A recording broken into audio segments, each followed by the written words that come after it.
बिस्मिल्लाहिर्रहमानिर्रहीम। अस्सलामु अलैकुम वरहमतुल्लाहि वबरकातुहू। अपने प्यारे कलमकार साथियों और बुजुर्ग पेंशनर्स की खिदमत में नवाज मोहम्मद सलाम पहुँचे। नाज़रीन ग्रामी, आज की इस वीडियो में हम कैलकुलेशन ऑफ पेंशन किस तरह कैलकुलेट करते हैं और उसके बाद कम्यूटेशन ऑफ पेंशन यानी ग्रेजुएटी जो लमसम अमाउंट मिलती है वो किस तरह कैलकुलेट करते हैं और उसके बाद पेंशन के लिए मेडिकल अलाउंस किस तरह कैलकुलेट किया जाता है, कैलकुलेशन ऑफ मेडिकल अलाउंस। और आखिर में हम देखेंगे कि रेस्टोरेशन ऑफ पेंशन, जिसको पेंशन डबल होना भी कहते हैं, पेंशन बहाली भी कहते हैं, असल में restoration of commuted portion of pension, तो ये किस तरह वर्कआउट होती है, रेस्टोरेशन ऑफ पेंशन कैसे होती है, ये देखेंगे। ये केस है जिसमें बेसिक पे है एक मुलाजिम की 41,230 रुपये और एज है 60 साल 60 ईयर्स और क्वालिफाइंग सर्विस है उसकी 27 साल और डेट ऑफ रिटायरमेंट है इनकी, डेट ऑफ रिटायरमेंट है 5 जनवरी 2023। इसकी हम पेंशन निकालेंगे, कम्यूट करना देखेंगे कितनी कम्यूट होती है पेंशन, और उसके बाद मेडिकल अलाउंस और मंथली टेक होम जो नेट पेंशन बनेगी जो उनके बैंक अकाउंट में आएगी वो कितनी बनेगी, और उसके बाद देखेंगे हम रेस्टोरेशन ऑफ पेंशन। ठीक हो गया। अब इसमें हम जो है ना वैल्यूज फार्मूले में पुट करते हैं। अब हम इसकी ग्रास पेंशन निकालेंगे। पेंशन फार्मूला है बेसिक पे मल्टीप्लाइड बाय 70%। ये बेसिक पे का 70% जो है ना वो ग्रास पेंशन होती है, 70% 70%, और इसको मल्टीप्लाई करेंगे क्वालिफाइंग सर्विस ओवर 30 से। अब इस फार्मूले को बाद लोग जो है वो बेसिक पे और 7/300 भी कर देते हैं, यानी ये 0 से 0 खत्म और 10 ज़रब 30 300 हो गया 7 और क्वालिफाइंग सर्विस बाकी बची। और इसको बाद लोग बेसिक पे 70/3000 भी लिख देते हैं और क्वालिफाइंग सर्विस के साथ इसको ज़रब। जिस तरीके से भी इसको लिखेंगे आप जवाब सेम ही आएगा। अब इस फार्मूले में हम वैल्यूज जो है ना वो पुट करते हैं। बेसिक पे थी इनकी 41,230 रुपये मल्टीप्लाइड बाई 70 ओवर 100 और मल्टीप्लाइड बाई क्वालिफाइंग सर्विस थी 27 साल और ओवर 30। इसको जब ज़रब तकसीम करेंगे तो ये जवाब आएगा 25,974 रुपये और 90 पैसे। ये ग्रास पेंशन आ गई। अब इस ग्रास पेंशन के दो हिस्से होंगे, एक 65% 65% और एक 35%। 65% जो है ये मंथली पेंशन की शक्ल में मिलता है एक पेंशनर को, और जिसमें तमाम इजाफे जो एडमिजिबल होते हैं जो गवर्नमेंट ने किए हुए होते हैं वो इसमें ऐड होंगे, और प्लस इस अमाउंट में मेडिकल अलाउंस जो है वो ऐड होगा। वो मेडिकल अलाउंस किस तरह निकालेंगे वो मैं आगे चलकर मैं आपको बताता हूँ। तो इसके दो पोर्शन होंगे। 25,974 जो ग्रास पेंशन निकली है, एक 65% और एक 35%। 65% के मुतालिक मैंने आपको बता दिया कि ये मंथली पेंशन की शक्ल में मिलती है मेडिकल अलाउंस के साथ जब, और 35% जो है ना ये कम्यूट होगी पेंशन, जो मैंने आपको कहा था कि किस तरह करते हैं। ये ग्रेजुएटी जो लमसम एक अमाउंट मिलती है एक पेंशनर को, ये 35% से मिलती है। अब 65% इसका बनेगा 25,974.9 मल्टीप्लाइड बाई 65%। ये आ गया जी इसका जवाब 16,883 रुपये .69। ठीक हो गया। और 35% आ जाएगा इस अमाउंट का, 35% यानी 25,974.9 35%, ये आ जाएगी अमाउंट 9,091.22। ठीक हो गया जी। अब ये 65% आ गया और 35% भी आ गया। अब इसमें हम इसका मेडिकल अलाउंस और इसके अलावा जो पेंशन इंक्रीजेज हैं वो निकालेंगे। अब हम देखेंगे 65% के लिए जो पेंशन इंक्रीजेज होंगी वो किस तरह निकलेगी और कौन कौन सी अलाउड है पेंशन इंक्रीजेज। ये जो पंजाब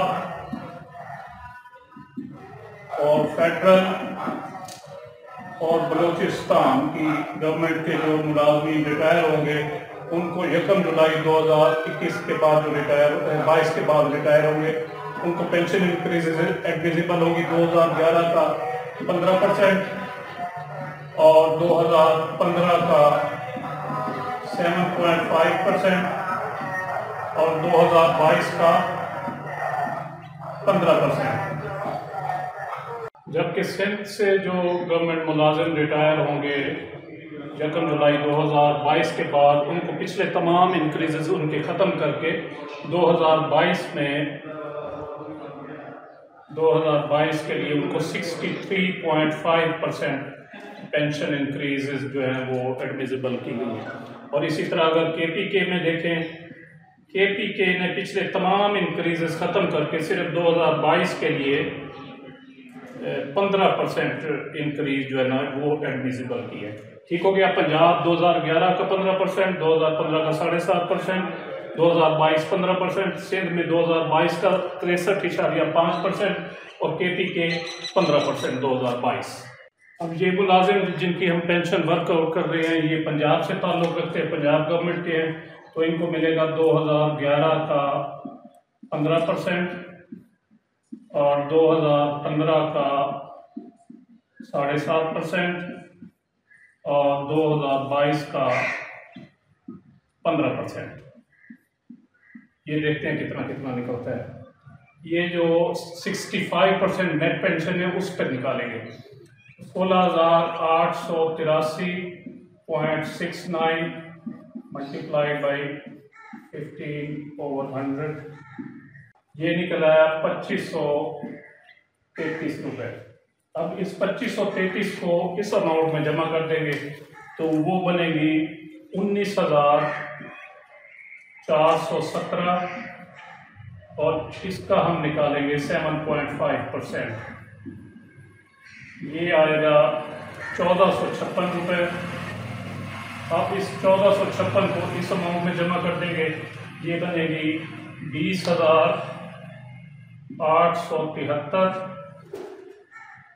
2022 का 15% ये 19,417 में 1456 जमा करेंगे, ये आएगा 20,873 और इसका 15% आएगा 3,130 रुपये 95 पैसे। अब ये जो अमाउंट है 20,873 और इसमें जमा करेंगे 3,130 रुपये 95 पैसे और ये टोटल अमाउंट आ जाएगी 24,003 रुपये और 95 पैसे। ये इनकी नेट पेंशन आ जाएगी विदाउट मेडिकल अलाउंस। ठीक हो गया। अब इसमें हम मेडिकल अलाउंस निकालेंगे और देखते हैं कि फिर कितनी पेंशन इनकी माहाना बनती है। अब हम देखेंगे कि इसका मेडिकल अलाउंस कितना बनता है, कैलकुलेट करेंगे कैलकुलेशन ऑफ मेडिकल अलाउंस। ये मेडिकल अलाउंस जो एक पेंशनर को एडमिजिबल होता है ये 2010 में इंट्रोड्यूस कराया गया। 25% 65% जो नेट पेंशन है उसका और 2015 में इस पे मजीद 25%। ठीक हो गया। अब हम निकालते हैं जो 65% जिनकी पेंशन है वो है 16,883 रुपये 69 पैसे और इसका 25% ये निकलेगा 4,221 रुपये। अब इस 4,221 का मजीद हमने 25% लेना है। ये 4,221 का मजीद 25% आया 1,055 रुपये। अब इन दोनों को जमा कर लेना है, ये आ जाएगा 5,276। ये मेडिकल अलाउंस आ गया। ठीक हो गया जी। 5,276 मेडिकल अलाउंस और जो पेंशन बनी थी इनकी इंक्रीजेस के साथ वो बनी थी 24,003 रुपये और 95 पैसे और इसमें ये 5,276 रुपये जमा कर देंगे तो ये इनकी monthly net take home pension आ जाएगी जो इनके बैंक अकाउंट में मुंतकिल हुआ करेगी हर महीने, और जितने बाद में इजाफे लगेंगे वो एडमिजिबल होते रहेंगे। तो ये पेंशन इनकी जमा अगर इसको करेंगे 24,003 और 5,276 को, तो ये बनते हैं 29,279 रुपये और 95 पैसे। ठीक हो गया जी, ये इनकी पेंशन बन गई मंथली, जो मेडिकल अलाउंस समेत इनके अकाउंट में मुंतकिल होगी।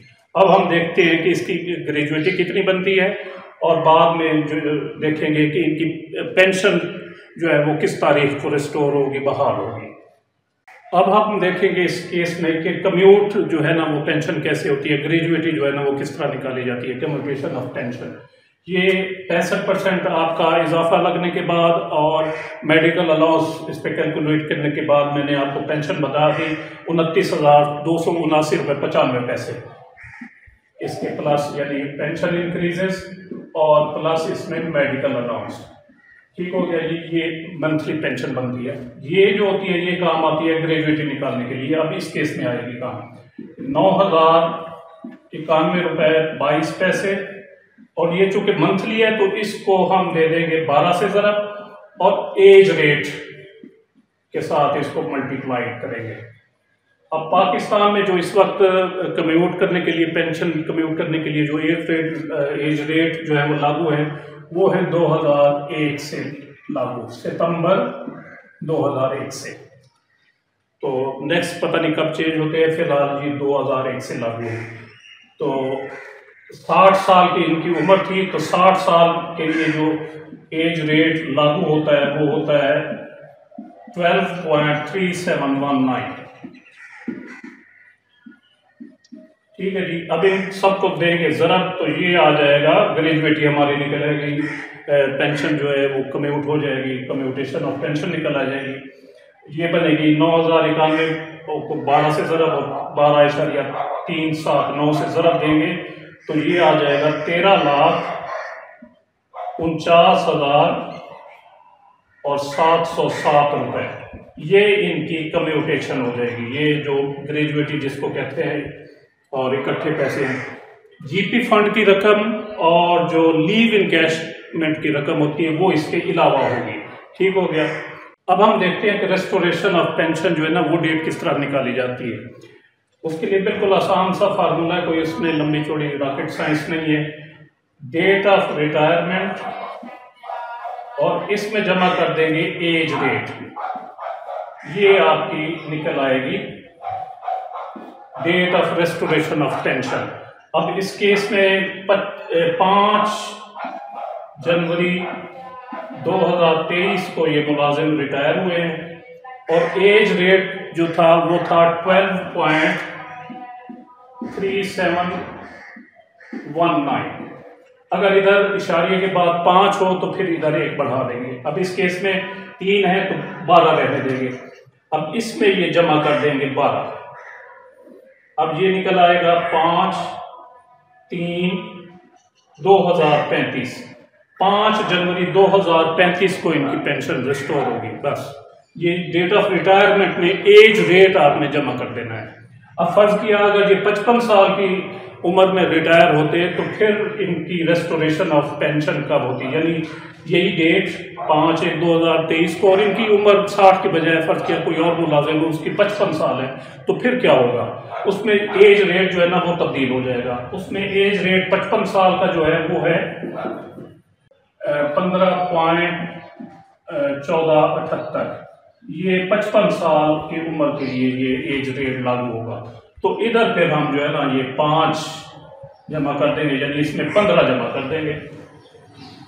अब ये 38 हो जाएगा, यानी 2038 रकम जनवरी 5 जनवरी 2038 को इसकी पेंशन रिस्टोर होगी।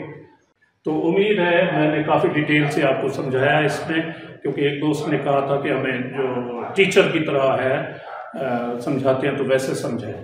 तो उसके लिए फिर मैंने बंदोबस्त किया ये वाइट बोर्ड का, तो इस तरीके से समझा रहा हूँ आपको। उम्मीद है वीडियो आपको पसंद आई होगी, तो अपनी राय का इजहार भी ज़रूर कीजिएगा, और अगर आपको वीडियो पसंद आई हो तो इसको लाइक और शेयर भी ज़रूर करें।